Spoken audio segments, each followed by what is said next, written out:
បាទសូមគោរពនិងជំរាបសួរពុកម៉ែបងប្អូនទាំងអស់គ្នា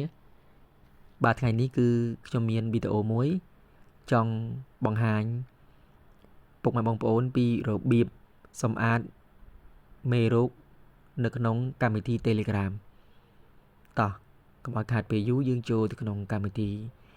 Telegram ទាំងអស់គ្នាបាទជំហានដំបូងគឺយើងចូលនៅក្នុងកម្មវិធី Telegram បាទបន្តមកទៀតយើងចូលនៅកន្លែង tray 3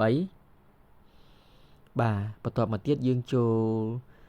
កន្លែងកម្មវិធីនេះ setting បាទបន្ទាប់ទៀតយើង scroll ឡើងទៅលើយើងចូលនៅក្នុងពាក្យថា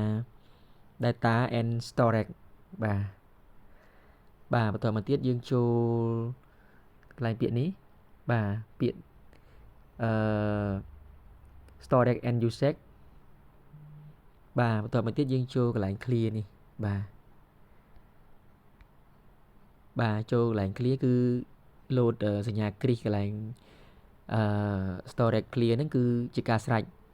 បាទអញ្ចឹងវីដេអូនេះមានតែប៉ុណ្្នេះទេបាទអរគុណបាទជំរាបលា